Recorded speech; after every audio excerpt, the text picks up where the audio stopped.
Hello friends, welcome back to cinema secrets. இன்னைக்கு இந்த வீடியோவில் நான் பேச போகிறது நம்ம தமிழ் சினிமாவை சேர்ந்த ஒரு சில முன்னணி இயக்குனர்கள் ஒரு காலகட்டத்தில் சினிமா உள்ள வரத்துக்கு முன்னாடி அவங்களுக்கு ஆசை எப்படி இருக்கும்னு பார்த்தீங்கன்னா, சினிமா உள்ள போய் ஒரு மிகப்பெரிய நடிகர் ஆகணும் நம்ம.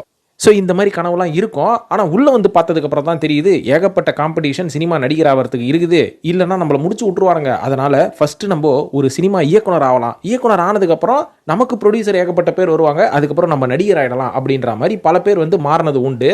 அந்த வகையில் நம்ம கே பாக்யராஜ் அவர்களை சொல்லலாம். அதுக்கப்புறம் இன்றைக்கி நம்ம எஸ்ஜே சூர்யா அவர்களை சொல்லலாம். இவங்கெல்லாம் வந்து ஒரு நடிகர் ஆகணும் அப்படின்ற மாதிரி தான் உள்ளே வந்தாங்க.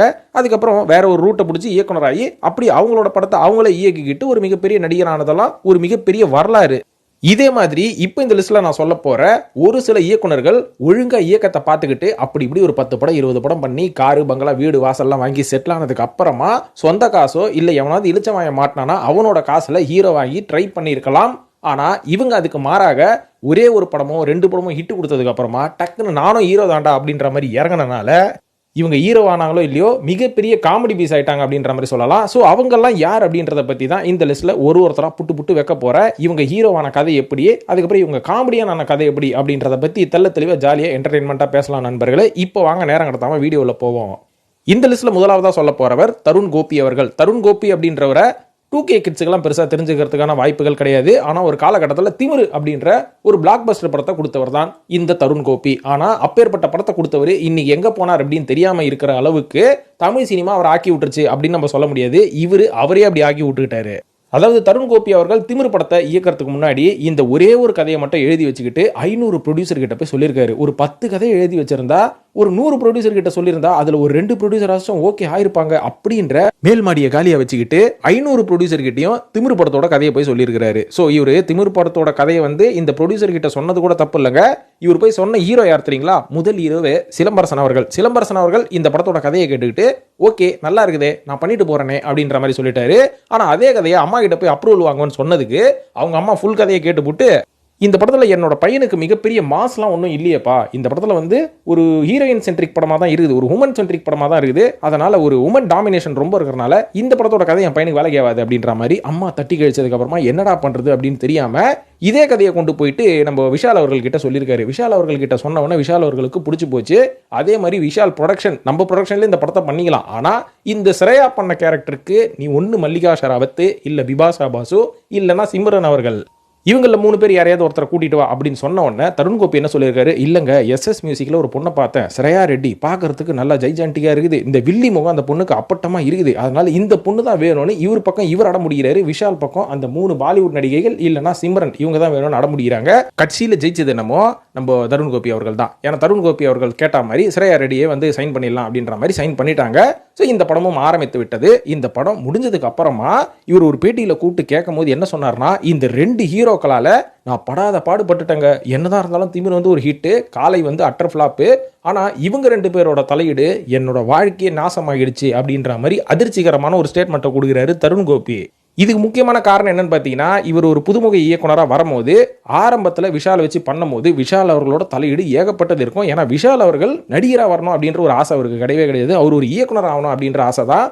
அதனால தான் அவர் நடிகர் படத்துலலாம் அவரோட இயக்குனர் ஆசையை தீர்த்துக்கிறதுக்கு எல்லா ஒரு இயக்குனர்கிட்டையும் போய் ஒரு தலையீடு பண்ணுவார். கதை தலையீடு, டைரக்ஷன் தலையீடு அப்படின்றது விஷால் அவர்களோட படத்தில் அப்பட்டமாக நடக்கும். ஆனால் எந்த ஒரு ப்ரொடியூசரோ எந்த ஒரு தயாரிப்பாளரோ எந்த ஒரு இயக்குனரோ கூட வந்து இதை பற்றி கம்ப்ளைண்ட் பண்ணது கிடையாது.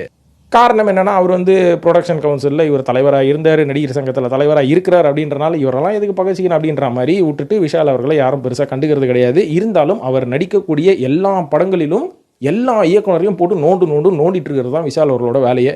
எனக்கு எவனோ டைரக்ஷன் சான்ஸ் தரமாட்டீங்கல்ல, நீ பண்ணுற டைரக்ஷனில் நான் ஹீரோ நடிக்கிற படத்தில் நான் டைரக்ஷன் பண்ணுவையா, பேர் தான் உண்டு அவள் தான் எப்பயா அப்படின்னு விஷால் அவர்கள் ஆரம்ப கட்டத்திலிருந்தே பண்ணிட்டு இருக்கிறது அவரோட வழக்கம். ஸோ அதனால் தருண் கோபி அவர்களையும் அவர் விட்டு வைக்கல. அதனால் திமிர் படத்தில் ஏகப்பட்ட தலையீடு பண்ணி இவர் வந்து முதல் படம் அப்படின்றனால அட்ஜஸ்ட்மெண்ட் பண்ணி அந்த படத்தை வந்து கடைசியாக முடிச்சு அந்த படம் வந்து ஓரளவுக்கு வெற்றி படமாகவும் ஆயிடுச்சு. ஆனால் விஷால் அவர்களுக்கு ஓரளவுக்காச்சும் விஷயம் தெரியும். இங்கே சிம்புன்னு ஒருத்தர் இருக்கார் பார்த்தீங்களா, இவருக்கு சொந்தமாக எதுவும் தெரியாது. அப்பா கிட்ட இருந்து கொஞ்சம் ஐடியா வாங்கிப்பாரு, அம்மாட்ட இருந்து கொஞ்சம் ஐடியா வாங்கியிருப்பாரு, தம்பி கிட்ட இருந்து கொஞ்சம் ஐடியா வாங்கியிருப்பாரு, அதுக்கப்புறம் ரசிகர் மன்ற தலைவர்கள் கிட்ட இருந்து கொஞ்சம் ஐடியா, இந்த மாதிரி இவருக்கு என்னதான் வந்து கொஞ்சம் சொந்தமாக திறமைகள் இருந்தாலும் மற்றவங்க கிட்ட சஜஷன் கேட்டு கேட்டு கேட்டு பண்ணுறனால தான் இவரோட சொந்த காலில் இவர் என்றைக்குமே நின்னதே கிடையாது. வெளியில எல்லாம் பார்க்குறவங்களுக்கு எல்லாம் தெரியும் சிம்பு அவர்கள் தொடர்ந்து பக்காவாக முடிவு எடுத்துட்டு இருக்கிறார்கள் அப்படின்ற மாதிரி. ஆனால் அவர் முடிவுக்கு பின்னாடி பல பேர் வந்து அந்த முடிவை எடுத்து ஃபைனலாக தான் இவர் வாய் வழியாக வரும் அப்படின்றது தான் சினிமாவில் இருக்கிற பல பேருக்கு தெரிஞ்ச விஷயம். ஆனால் ரசிகர்கள் என்ன பண்ணுவாங்க, இல்லை சிம்பு அவர்கள் எடுத்தது தான் அப்படின்ற மாதிரி நினைப்பாங்க. இல்லைங்க, அவரோட முடிவுக்கு பின்னாடி பல பேரோட டெசிஷன்ஸ் இருக்கும் அப்படின்றது தான் உண்மை. ஸோ அதே மாதிரி இந்த படம் என்ன படம் சொன்னேன், தருண் கோபி அவர்களோட 2வது படம். இந்த காலை படத்தில் அவர் மாட்டிக்கிட்டு மொழி பிதுங்கி, அதாவது சிம்பு அவர்களுக்கும் அந்த ஹீரோயினுக்கும் வந்து சண்டை வந்துக்கிட்டே இருக்குமா. இதுக்கு நடுவில் பஞ்சாயத்து பண்ணுறது தான் நான் ஷூட்டிங் பண்ணுற வேலையே, மற்றபடி படமே எடுக்கலை நான் ஷூட்டிங்கில், தெரியுமா உங்களுக்கு. இந்த அளவுக்கு கதறி இருக்கிறாரு ஷூட்டிங் ஸ்பாட்டில். இந்த கதறெல்லாம் முடிஞ்சதுக்கப்புறம் இனிமேல் நம்ம இயக்கவே கூடாதுரா, நம்ம பேசாமல் நடிகவே போயிடுவோம் அப்படின்னு சொல்லி நடிகலான்னு சொல்லி முடிவு எடுத்துட்டாரு. ஏன்னா நான் நடிகனானா எவன் என்ன நோண்டுறது, இருக்கிற ஒரு இயக்குனரை வச்சு நானே அவனை நோண்டி நானே நடிச்சிருவேன்ல, எதனால் பெரிய ஹீரோக்களெல்லாம் தேடி போனோம் அப்படின்ற அளவுக்கு முடிவு எடுக்கிற அளவுக்கு விஷாலும் சிம்புவும் இவரை போட்டு வச்சு செஞ்சுட்டு இருக்கிறாங்க. ஸோ இவர் நடிகராக இருந்தால் எவனாவது டைரக்ஷன் பண்ண வருவான், ஒன்றும் பிரச்சனை இல்லை. ஆனால் யார் ப்ரொடியூஸ் பண்ணுறது, அதனால் இவரோட சொந்த காசுலேயே ஒரு படம் எடுக்கிறாரு. காட்டுப்பய அப்படின்ற மாதிரி யாரை நினச்சி இந்த பேரை வச்சாரோ தெரியல. ஒன்று சிம்புவா விஷாலா நம்மளுக்கு தெரியல, அவரோட மனசாட்சியை கேட்டால் மட்டும்தான் தெரியும். காட்டுப்பய படத்தோட டைட்டில். ஹீரோ வந்து நம்ம தருண் கோபி, ஹீரோயினா ரீமாசினை போடலாமே அப்படின்ற மாதிரி அப்ரோச் பண்ணியிருக்காரு. ரீமாசின் இந்த பக்கம் வந்துடாது அப்படின்ட்டாங்களாம்.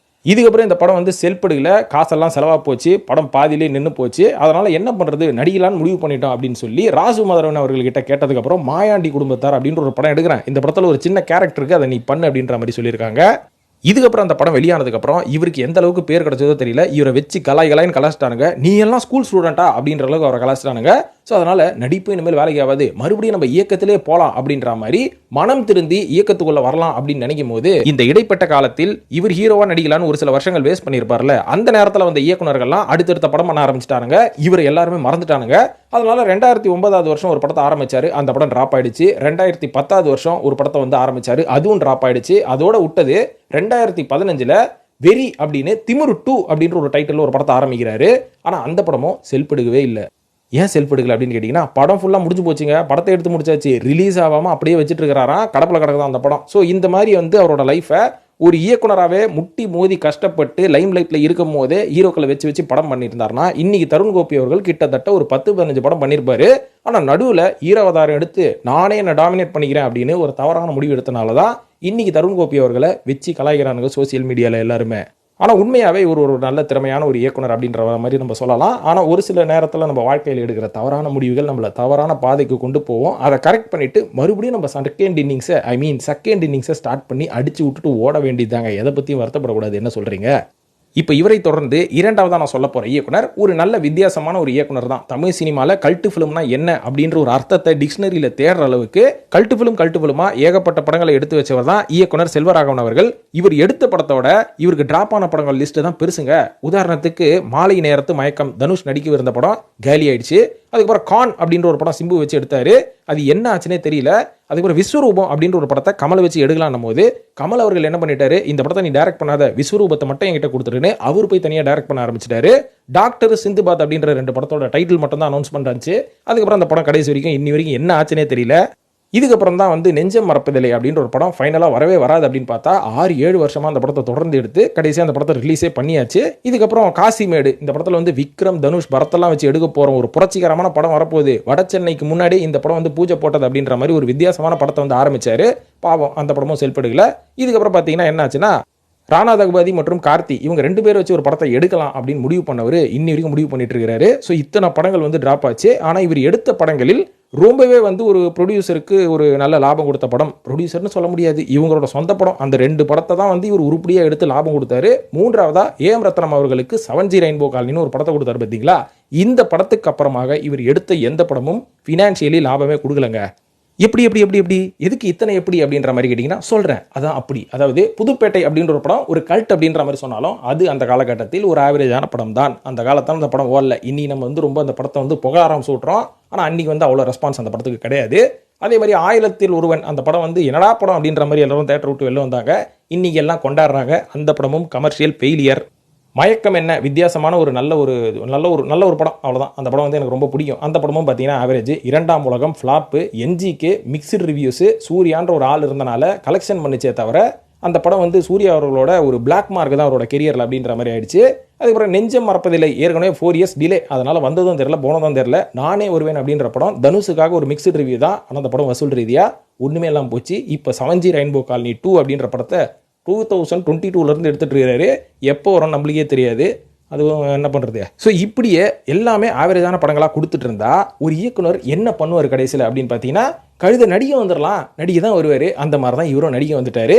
ஏன்னா இயக்குனர்னு போர்வையில் சுற்றி நிறைய வேலைங்க. நான் பேசிக்கலி சோம்பேறி, எப்போ பாரு போதையில் தான் இருப்பேன், என்னாலலாம் இயக்க முடியாது. எனக்கு எப்போ தெளிவாக இருக்குதோ அப்போ ஒரு கிரியேஷன் வரும். பாத்ரூமில் உட்காந்துருக்கும் போது ஒரு கிரியேஷன் வரும். அதை வச்சு நீங்கள் ஷூட்டிங் போய் அதை நான் முடிப்பேன், அவ்வளோதான். ஏன்னா நான் மெதப்பாயிட்டேங்க, அவ்வளோதான். நான் பெரிய இயக்குனர் இல்லை அப்படின்ற மாதிரி ஒரு தலகணத்தில் சுத்தினால தான் இவருக்கு படங்கள் எதுவுமே சரியா போகலை. ரெண்டாவது, இவர் எடுத்த படங்கள் எல்லாமே ரசிக்கும் தன்மையாக இருந்தாலும் அவர் ஷூட்டிங்கை ஒழுங்காக நடத்தாதனால அந்த ப்ரொடியூசருக்கு ஏகப்பட்ட செலவுகள் ஆனனால அந்த படம் வந்து எப்படியோ கலெக்ஷன் நல்லா பண்ணாலுமே கூட அந்த ப்ரொடியூசர் போட்ட காசு சரியாக வராதனால தான் இது எல்லாமே ஃப்ளாப் கேட்டகிரியில் வந்துருச்சு.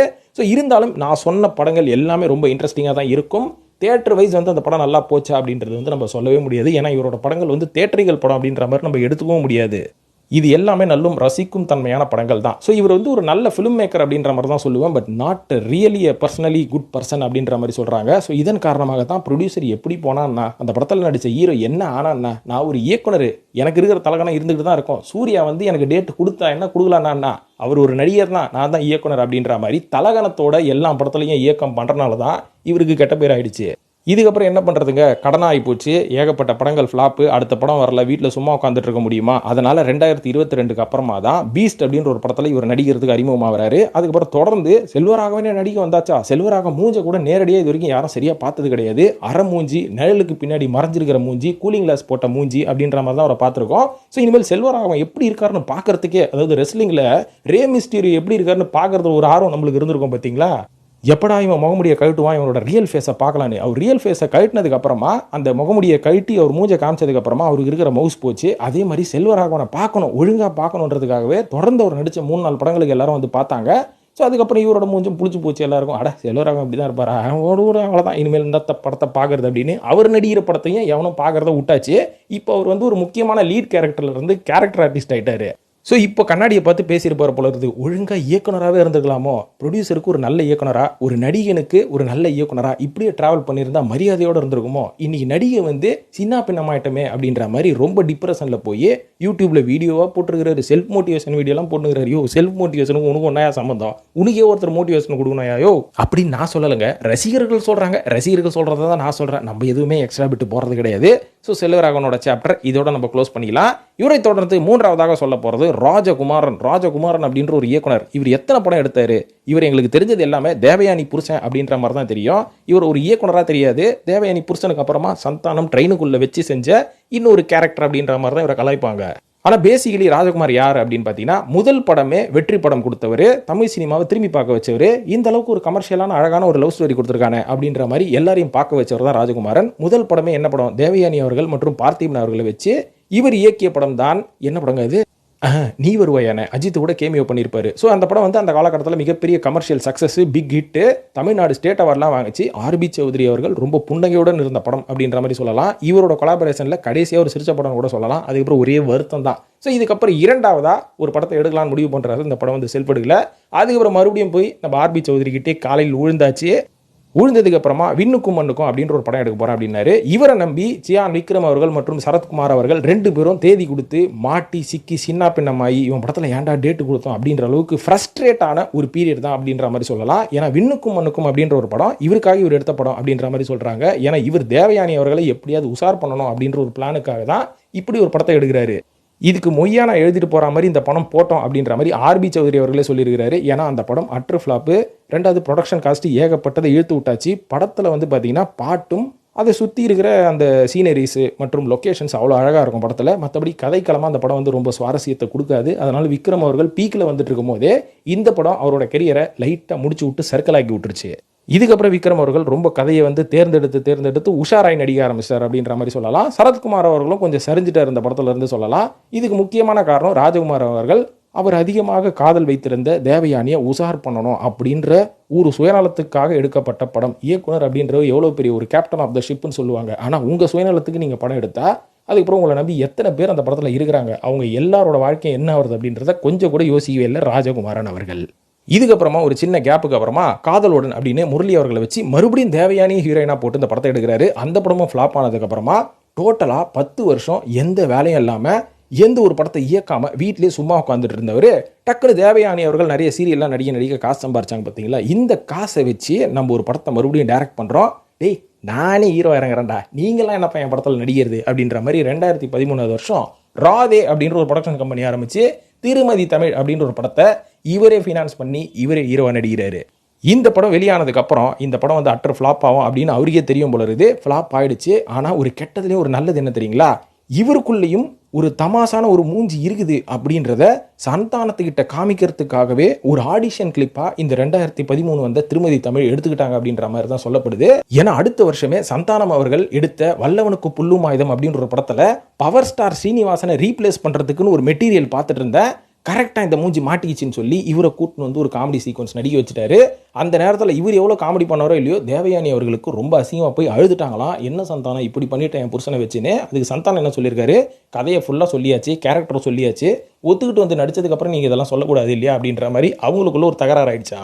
இதுக்கப்புறமா நடிச்சா நல்ல கதையில தான் நடிப்பேன் அப்படின்னு சொல்லி கடுகுன்ற ஒரு படத்தில் நடிச்சாரு. அந்த படத்தில் இவரோட கேரக்டர் ரொம்பவே பேசப்பட்டுச்சு. நல்ல படம் தான். ஆனால் தொடர்ந்து தமிழ் சினிமாவில் அந்த மாதிரியான படங்கள்லாம் வந்து வெளியில் வரத்துக்கான வாய்ப்புகள் ரொம்ப ரொம்ப கம்மி. தமிழ் சினிமாவோட போக்கும் மாறிடுச்சு. Commercial, double meaning, Gen Z kids, 2K கிட்ஸுக்கான ஒரு என்டர்டைன்மெண்ட் படம் அப்படின்ற மாதிரி லவ் கிவ்னு போனதுக்கப்புறம் இந்த மாதிரி கடுகு மாதிரியான ஒரு நல்ல படங்கள் வரது கொஞ்சம் நின்னனால நம்ம ராஜகுமாரன் அவர்களோட திறமை வெளில தெரியாமல் போச்சுங்க போங்க. அதனால் இப்போ என்ன பண்ணிட்டு இருக்காரு தெரியுங்களா, உங்களால் தான் பாவம் மனுஷன் சோப்பு வித்துனுங்கிறாரு. ஒழுங்காக ஒரு நல்ல நடிகனை ஊக்குவிச்சு இந்த மாதிரியான படங்கள்லாம் கொடுக்கறதுக்கு முயற்சி பண்ணுங்க ரசிகர்களே. இப்போ இவரை தொடர்ந்து 4வதாக சொல்ல போகிறது பிரவீன் காந்த். பிரவீன் காந்த் யாருன்னு தெரியாதா? பிரவீன் காந்தி, அதாவது ரீசெண்ட்லி பார்த்தீங்கன்னா அவர் யூடியூப்பில் ரொம்ப ட்ரெண்ட் ஆனார். சில கட்சிகளோடு சேர்ந்து சில நடிகர்களை பயங்கரமாக விமர்சனம் பண்ணார். இவரோட விமர்சன திறமையே பார்த்து இவரை பிக் பாஸ்குள்ளே கூட்டின்னு வந்தாங்க. உள்ளே கூட்டின்னு வந்து வச்சு அடிச்சு நவுத்தி வெளில அமிச்சிட்டாங்க. ஆனால் உங்களுக்குலாம் பார்த்தா இவரை காமெடி பீஸ் மாதிரி தெரியுதுல. 23 வயசில் மிகப்பெரிய பிக் பட்ஜெட்டான ரட்சகன் படத்தை எடுத்த ஒரே ஆளுங்க. அந்த படத்தில் நாகார்ஜுனா சூப்பர் ஸ்டாரோட பையன், அவரே ஒரு தெலுங்குல சூப்பர் ஸ்டாராக தான் இருந்தார் அந்த காலகட்டத்தில். அவரை தூக்கின்னு வந்து தமிழில் இன்ட்ரடியூஸ் பண்ணி விட்டாரு. மிஸ் யூனிவர்ஸை கூட்டின்னு வந்து ஹீரோயினாக நடிக்க வச்சாரு. ஏஆர் ரகுமானை கன்வின்ஸ் பண்ணி இந்த படத்தில் சூப்பரான பாடல்கள். இன்னி வரைக்கும் நீங்கள் இந்த பாட்டை கேட்டுனே தான் இருக்கிறீங்க. கன்னட நடிகரான கிரீஷ் கர்நாடோவில் கூட்டின்னு வராரு. எஸ்பி பாலசுப்ரமணியனை கூட்டின்னு வராரு. எவ்வளோ திறமை! 23 வயசில் இன்னைக்கு 23 வயசு பசங்களாம் என்ன பண்ணுறீங்க, டிக்டாக் போட்டுனுக்கிறீங்க நீங்கள் புள்ளிங்க மாதிரி. ஆனால் அவர் 23 வயசில் அவ்வளோ பெரிய பட்ஜெட்டை வச்சு அவ்வளோ பெரிய படத்தை எடுத்துருக்கிறாரு. கமர்ஷியலோ ஹிட்டோ இல்லையோ, அந்த படம் வந்து இன்னி வரைக்கும் பேசப்பட்டு கொண்டிருக்கும் ஒரு சூப்பரான படம் தான் ரட்சகன் அப்படின்ற ஒரு படத்தை இயக்குனவர். இதுக்கப்புறம் அடுத்ததே பிரசாந்த் அவர்கள் வச்சு ஜோடின்னு ஒரு படம் எடுத்தார். எல்லாமே பிக் ஹிட்டு. இதுக்கப்புறம் 2000 வந்து ஸ்டார் அப்படின்ற ஒரு படத்தை எடுக்கிறாரு பிரசாந்தை வச்சு. அதிலிருந்து அவரோட சர்க்கிளை சந்திக்கிறாரு. அதுக்கப்புறம் பார்த்தாரு, பிரசாந்தை வச்சு நம்ம ஏன் எடுக்கணும், நம்மளே பார்க்க கருப்பு பிரசாந்த் மாதிரி தானே இருக்கிறோம், நம்மளே நடிகலான்னு சொல்லி அவர் செய்த முதல் வாழ்க்கையில் தப்பு 2003 வருஷம் துள்ளல் அப்படின்ற ஒரு படத்தை எடுத்தார். அந்த படத்தோட ஜானர் வந்து இன்னைக்கு வந்து நம்ம எல்லாரும் போற்றி புகழக்கூடிய பிளே பாய் கண்டென்ட் தான். ஸோ அன்றைக்கி வந்து துள்ளல் அப்படின்ற ஒரு பேரில் பிளே பாய் கண்டென்ட் எடுத்தார். இவரே ஹீரோவாக நடிச்சு அந்த படத்தில் டபுள் மீனிங்கே பேர் போன வெள்ளிநாடை மூர்த்தி கிடையாது, நம்ம விவேக் அவர்களை வச்சு சரியான காமெடியெல்லாம் போயிட்டு இருக்கோம். காமெடி ட்ராக்லாம் பயங்கர டபுள் மீனிங்காக இருக்கும், ஜாலியாக இருக்கும். அந்த படம் ஒரு ஜாலியான படம். ஆனால் பிரவீன்காந்த் நடித்த காரணத்தினால அந்த படத்தை யாருமே போய் தேட்டரில் பார்க்கல. அந்த படம் அட்டர் ஃப்ளாப்பு. போனா போகுதுரா போட, அடுத்த படம் நான் மறுபடியும் நடிக்கிறேன்னு சொல்லி முக்தா அப்படின்ற ஒரு படத்தை ஆரம்பிச்சார். விலாசம் அப்படின்ற ஒரு படத்தை ஆரம்பிச்சார். அதுக்கப்புறம் அகைன் அடையாளம் அப்படின்ற ஒரு படத்தை ஆரம்பித்தார். எதுவுமே ஆரம்பித்ததோட சரி மறுபடியும் வரவே இல்லை. அதனால் இப்போது யூடியூபர் ஆகிவிட்டார், அரசியல்வாதி மற்றும் பிக் பாஸ் எம்ப்ளாயி ஆகிவிட்டார்.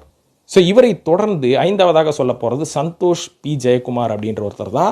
ஃபஸ்ட்டு இவர் சூதுக்கவும் படத்தை தெலுங்குல கட்டம் கேங் அப்படின்ற மாதிரி இயக்குனார். இதுக்கப்புறம் தமிழில் வந்து ஹரஹர மகாதேவகி அப்படின்னு நம்ம கௌதம் கார்த்திக் வச்சு தமிழ் சினிமாவில் ஒரு அடல்ட் ரொமான்ஸ் கண்டென்ட்டை மறுபடியும் தோண்டி நொங்கு எடுத்து உள்ளே கொண்டு வந்தவர் ஒரு இயக்குனர் அப்படின்ற மாதிரி சொல்லலாம். ஸோ அந்த ஹரஹர மகாதேவி அப்படின்றது ஒரு சின்னதாக எல்லாரையும் திரும்பி பார்க்க வச்சுது. இதுக்கப்புறம் மறுபடியும் கௌதம் கார்த்தி அவர்களை ஏமாற்றி ஒரு முழு நீள பிட்டு படத்தை எடுத்து வைத்தார், இருட்டு அறையில் முரட்டு குத்து அப்படின்ற மாதிரி. அந்த படமும் ஒரு அடல்ட் காமெடி. அந்த காலகட்டத்தில் பேயை வச்சு வித்தியாசமாக வருதுன்றனால இந்த யங்ஸ்டர்ஸ்லாம் போய் பார்த்து சக்ஸஸ் பண்ணி விட்டாங்க.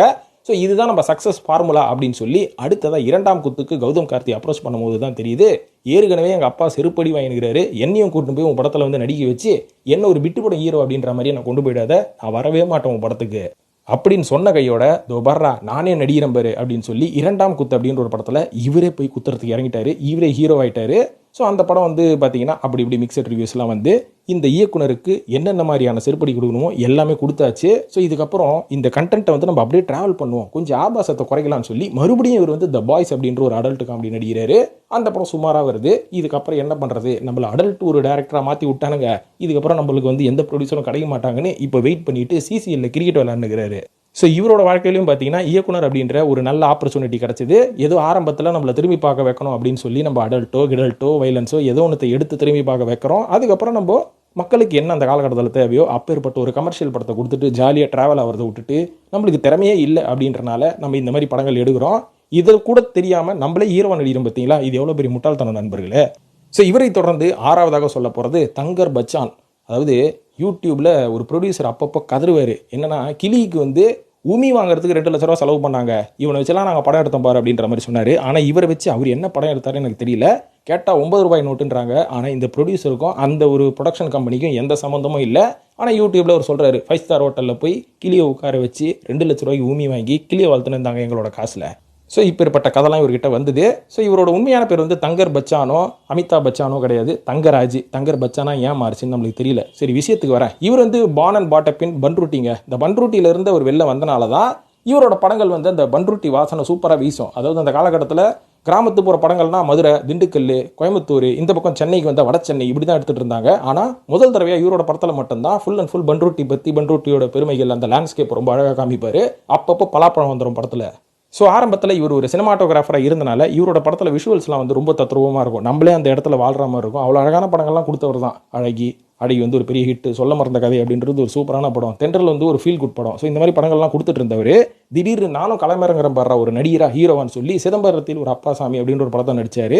ஒன்றுமே புரியல எவனுக்குமே. படம் நல்ல படம் தான். ஆனால் இந்த ஆள் என்ன நடிக்கிறான், என்னன்னா பரதநாட்டியம் ஆடுகிறான் படத்துலையோ அப்படின்ற மாதிரி தேட்டர்லேருந்து எல்லாம் வெளில குழப்பத்திலே வந்தாங்க. சரி, இந்த படம் போய் தொலைது கழுத, ஏதோ ஆசைப்பட்டான் நடிச்சு போட்டான்னு பார்த்தா அடுத்தது பள்ளிக்கூடம் சொல்லிட்டு அந்த படத்துல போய் பரதநாட்டியம் ஆடுறது. அப்படியே இவரோட சாயல் பார்த்தீங்கன்னு வைங்களேன், இவரோட பாடி லாங்குவேஜ் ஃபுல்லாக கங்கை அமரன் மாதிரி இருக்கும். கங்கை அமரனோட எங்கர் வருஷனா இந்த ஆளு அப்படின்ற மாதிரி கங்கை அமரனே பார்த்து விருகிற ஆட்கள்லாம் இருக்கிறாங்க. இதே மாதிரி ஒரு மேனரிசத்தில் நீங்கள் ஆன் ஸ்க்ரீனில் போய் பண்ணிங்கன்னா அவன் காண்டாக மாட்டான் சொல்லுங்களேன். அதனால இவர் இயக்கிய 2 படங்கள், இவர் இயக்கி நடித்த 2 படங்களோட கதைக்கெல்லாம் நல்லா இருந்தாலும் இவர் மூஞ்சிக்காக எவனுமே போய் பார்க்கறத விட்டான். அதனால அந்த 2 படமும் ஃப்ளாப்பு. அதுக்கப்புறம் மறுபடியும் நம்ம இயக்கத்துக்கே வருவோம்னு சொல்லி ஒரு சில படங்கள் வந்து இயக்குனாரு. அந்த படங்கள் நல்லா இருந்தாலும் இவர் மூஞ்சை காமிச்சு நச்சு இவரோட மார்க்கெட்டை இவரே குறைச்சினார்ல. அதனால இவர் மேலே இருந்த மரியாதை கொஞ்சம் கொஞ்சமாக குறைஞ்சி அவரோட படங்களை எல்லாரும் தேட்டரில் போய் பார்க்கறத நிறுத்திட்டாங்க.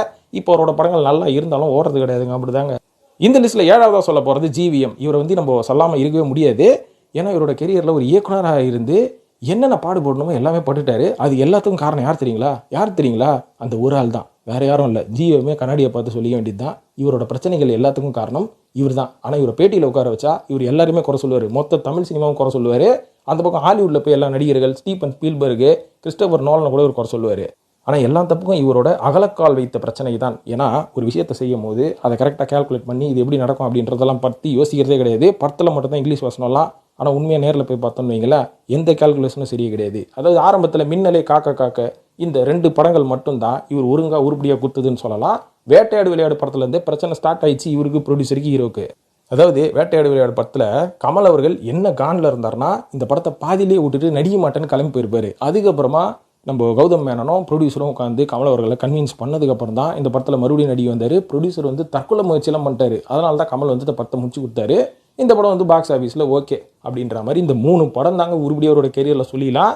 இதோட தமிழில் போய் கர்ஷனா அப்படின்னு ஒரு படம் வச்சாரு. கர்ஷனா தானே அது, நாங்கள் காக்கா ரீமேக் வெங்கடேஷ் நடிச்சாரு. இதெல்லாம் பாக்ஸ் ஆஃபீஸ் பாம்புங்களாங்க. இதுக்கப்புறம் மறுபடியும் ஹிந்தியில் போய் மின்னலை படத்தை ரீமேக் பண்ணுறேன்னாரு. அதுவும் ஃப்ளாப்பு, போட்ட காசுலாம் போச்சு. அதுக்கப்புறம் வேட்டையாடு விளையாடி ஏற்கனவே சொன்னேன் ப்ரொடியூசர் சூசைட் அளவுக்கு போயிட்டார் அப்படின்னு சொல்லி. ஸோ இது எல்லாமே அதுக்கப்புறம் பச்சை கிளி முத்துச்சரம் அப்படின்ற ஒரு படம் எடுத்தார். அந்த படமும் பார்த்தீங்கன்னா கடனோடனே வாங்கி எடுத்து அதுவும் ஃப்ளாப்பாக போச்சு. ஸோ இதுக்கப்புறம் வாரணமாயிரம் அப்படின்னு ஒரு படம் ரொம்ப நாளைக்கு அப்புறம் கொடுக்குறாருங்க. அது மட்டும்தான் பிளாக் பஸ்டர் ஆகி சூர்யா அவர்கள் அவரை காப்பாற்றி விட்டாரு. ஏன்னா சூர்யா அவர்கள் அதில் ஏகப்பட்ட எஃபோர்ட் போட்டு இந்த படத்தை வந்து பண்ணியிருப்பாரு. அதனால் அவரோட எஃபோர்ட்டுக்காகவே இந்த படம் நல்லா போச்சு. இதுக்கப்புறம் மனுஷனுக்கு மறுபடியும் குருட்டு நம்பிக்கை வந்தாச்சு. வாரணமாயிரம் கொடுத்தாச்சு, இனிமேல் நம்ம தான் அப்படின்ற மாதிரி மறுபடியும் இறங்கி மொக்க படங்களாக வச்சு செய்யறது 2010 வருஷத்துக்கு அப்புறமா.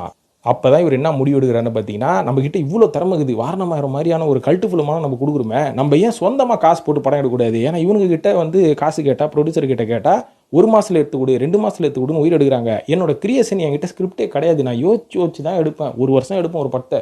அதுக்கு நான் என்ன பண்ணேன், என் சொந்த காசில் தான் எடுக்கணும்னு சொல்லி நடுநீசி நாய்கள் அப்படின்னு முறையாக இவரோட ஓன் ப்ரொடக்ஷனில் ஒரு படத்தை ஸ்டார்ட் பண்ணுறாரு. அவர் ஆசைப்பட்ட மாதிரியே யோசிச்சு ரொம்ப யோசிச்சு எத்தனால அந்த படம் எந்த ஆடியன்ஸுக்கும் புரியாமல் போய் ஃப்ளாப் ஆயிடுச்சு. ஸோ இதுக்கப்புறம் என்ன பண்ணுறது, மறுபடியும் ஏதாவது ஒரு படத்தை ரீமேக் பண்ணலாம், அதுவும் நம்ம எடுத்த படத்தை ரீமேக் பண்ணலாம். எந்த கேனையாச்சும் பண்ணுவானுங்களா? ஏன்னா தமிழில் ரிலீஸ் ஆகி முக்கால்வாசி ஆடியன்ஸ் இன்றைக்கி இருக்கக்கூடிய காலகட்டத்தில் அவரோட தமிழ் படத்தை எந்த லாங்குவேஜ்காரனும் வந்து பார்த்துருவான், சப்டைட்டில் வச்சோ டப்பிங் பண்ணியோ பார்த்துருவான். ஆனால் அதே படத்தை மறுபடியும் போய் ஹிந்தியில் போய் நான் ரீமேக் பண்ணுறேன்னு சொன்னால், பார்த்த படத்தை நீ ரீமேக் பண்ணா என்ன, ரீமேக் பண்ணலன்னா நான் ஏன் பார்க்கணும் அப்படின்னு ஏக் தீவானா தான் ஒரு படம் எடுக்கிறாரு. அந்த படம் வந்து ரீமேக் பண்ணி எடுக்கிறாரு, ஃபெயிலு. அதுக்கப்புறம் நீதானே என் பொண்ணு வசந்தம் அப்படின்ற ஒரு படத்தை எடுக்கிறாரு, அதுவும் டப்பா படமாக போச்சு. இதுக்கப்புறம் ரொம்ப நாளைக்கு அப்புறம் அஜித் அவர்கள் கால் சீட்டு கொடுத்தோடனே என்னை அறிந்தால் உருப்படியாக ஒழுங்காக பேச்சு கீச்செல்லாம் கேட்டு எடுக்கிறாரு. அந்த படம் மட்டும் இட்டு மறுபடியும் திமிர் பிடிக்குது, ஏவிஎம்னு சொல்லிட்டு நம்ம சிம்பு வச்சு எடுக்கிறாரு, அதுவும் ஃபெயிலு. என்னை நோக்கி பாயும் தோட்டாவா, ஸோ அதை எடுக்கிறாரு, அதுவும் ஃபெயிலு. ஜோசுவா இமைப்போல் காக்க அப்படின்னு ஒரு படம் எடுக்கிறாரு, அதுவும் ஃபெயிலு. ஸோ இந்த மாதிரி ஃபெயில் ஆகிறதுக்கு ப்ராப்ளம் என்ன, காரணம் என்ன அப்படின்ற மாதிரி பார்த்தீங்கன்னா, சூர்யா அவர்களே துருவ நட்சத்திரத்திலிருந்து வெளில போனதுக்கு கிரியேட்டிவ் டிஃப்ரென்ஸ் அப்படின்ற மாதிரி சொல்லிவிடுவாங்க. உண்மையான காரணம் என்ன தெரியுங்களா, இவர் ஒரு படத்தை எடுத்துக்கிட்டே இருக்கும் போது அதுக்கு மிடில் ஆஃப் அந்த பீரியட்லேயே பார்த்தீங்கன்னா இவரோட அடுத்த படத்துக்கான கதையை இவர் எழுத ஆரம்பித்து அதோட வேலையும் இந்த படம் ஓடிட்டு இருக்கும் போது அப்படியே பார்க்க ஆரம்பிச்சிருவாராம். ஸோ இதனால தான் பார்த்தீங்கன்னா துருவ நட்சத்திரம் எடுத்துகிட்டு இருக்கும் போது இந்த பக்கம் வேற ஒரு படத்தோட கதையை வந்து அவர் ஸ்டார்ட் பண்ணியிருக்காரு. அதில் காண்டாய் போய் தான் சூர்யா வெளில கிளம்பிட்டார் அப்படின்ற மாதிரி சொல்கிறாங்க. ரெண்டாவது ப்ராப்ளம் என்னன்னா, இவர் தமிழில் எடுத்த படம் ஹிட் ஆனதுக்கு அப்புறமா இவர் அதே படத்தை மறுபடியும் தெலுங்குலையும் ஹிந்திலையும் ரீமேக் பண்ணுவார், உடனடியாக பண்ணுவார். அதாவது இவர் தமிழில் எடுக்கிற படத்தையே இவரோட மற்ற ஆடியன்ஸ்லாம் பார்த்துருவான். ஸோ ஏன்னா அவர் வந்து யூஸ் பண்ணக்கூடிய ஹீரோக்கள் எல்லாருமே பார்த்தீங்கன்னா சவுத் இந்தியாவில் பெரிய ஸ்டார்ஸ்ன்றனால மற்ற ஹீரோக்கள் அதுக்கப்புறம் மற்ற லாங்குவேஜ்காரெல்லாம் பார்த்துருவான். அதுக்கப்புறம் அதை மறுபடியும் நீங்கள் தெலுங்குலையும் ஹிந்திலையும் ரீமேக் பண்ணால் எவன் பார்ப்பான்? படத்தோட கதை என்னன்னு தெரிஞ்சு போச்சு, படத்தில் என்ன நடக்க போகுதுன்னு தெரிஞ்சு போச்சு, மறுபடியும் ஏன் ரீமேக் பண்ணுறேன்? ஸோ இந்த மாதிரி ரீமேக் படம் எடுக்கிறனால அதுவும் எல்லாமே ஃப்ளாப்பு. இதனால் கடன் மேலே கடனாகி வாங்கின காசெல்லாம் திருப்பி கொடுக்க முடியாமல் படம் எடுக்கிறேன் எல்லா படமும் ஃப்ளாப் ஆன காரணத்தினால மிகப்பெரிய கடனாளி ஆகிவிட்டார் நம்ம கௌதம் வாசுதேவ் மேனன். அதுக்கப்புறம் பார்த்தீங்கன்னா நடிகை வந்ததுக்கப்புறமா ஒரு இயக்குனர், இங்கிலீஷ் பேசுகிற இயக்குனர் நடிகை வந்திருக்கிறான்னு சொல்லி இவருக்கு எல்லா படத்துக்கும் 80 லட்ச ரூபா 1 கோடி ரூபான்னு படத்தை கொடுத்தாங்க, காசை கொடுத்தாங்க, நடிச்சார். அதுக்கப்புறம் அதிலே சொகுசாகி அப்படியே ட்ராவல் பண்ணுகிறாரு. நடிச்சாலே போதும், எதுக்கு இயக்கணும் அப்படின்னு சுற்றினுக்கிறாரு. பார்ப்போம் துருவ நட்சத்திரம் வந்ததுக்கப்புறம் கௌதம் அவர்கள் திரும்புவாரா இல்லையா என்று. இந்த லிஸ்ட்டில் நம்ம லோகேஷ் கனகராஜ் அவர்கள் கூட சேர்க்கலாம். இந்த மனுஷன் கூட வந்து ஒரு ஹீரோ ஆகணும், ஒரு டெரரான பீஸ் ஆகணும் அப்படின்ற மாதிரி தான் உள்ளே வந்துருக்கும் பொழுது அது ஏற்ற மாதிரி காசு கொஞ்சம் கையில் வேணும் இல்லைங்களா? அதனால தான் கொஞ்சம் அந்த வன்முறை படமாக கொஞ்சம் எடுத்து கடைசியில் இப்போ டிசின்னு இறுதியில் வெறித்தனமான ஒரு படம் எடுத்துனுக்கிறாரு. அதாவது கிட்டத்தட்ட இந்த துரந்தர் மாதிரி இருக்கும் பொழுது அடிச்சு மண்டையை வச்சு ரத்தங்கத்தெல்லாம் பீச்சு நடிக்கிற அளவுக்கு ஸோ அந்த மாதிரி கொடூரமான படம் நினச்சுனுக்கிறாரு. ரீசெண்டாக கூட துரந்தர் பார்த்தாங்க, பயங்கர வெறித்தனமாக இருக்குது பாருங்கள், மாதவனோட ஆக்டிங் வேறு லெவலில் இருக்குது.